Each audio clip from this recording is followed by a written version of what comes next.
Welcome to my YouTube channel, Tony Su Vega, your Feng Shui guru and paranormal expert.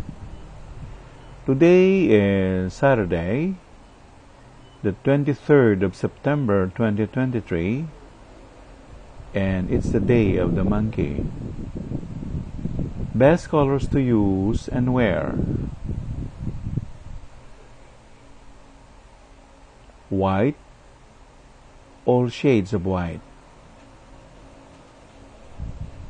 Best activities or things to do on the day of the monkey.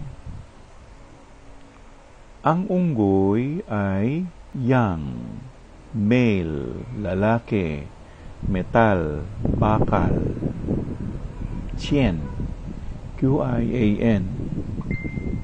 At ang kulay nito ay puti.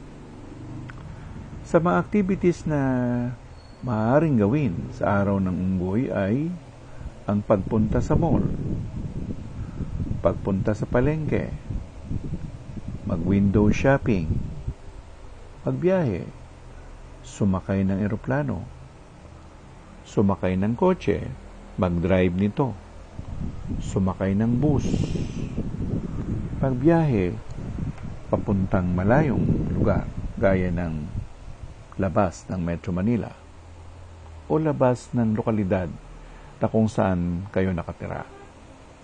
Pwede rin ang pagsakay sa eroplano, domestic man o international.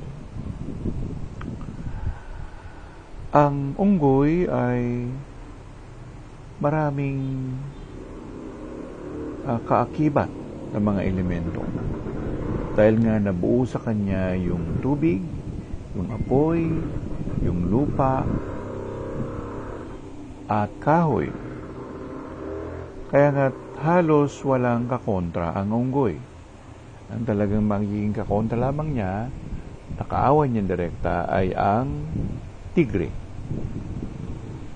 So, sa round nito, kasama rin ang kaaway niya yung baboy at saka yung ahas.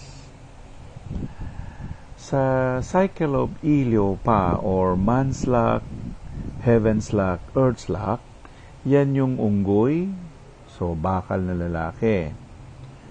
Lao Kao Kwe Kao Ti Chi Gu, ox ang kanyang heaven's luck, so may kinalaman sa lupa.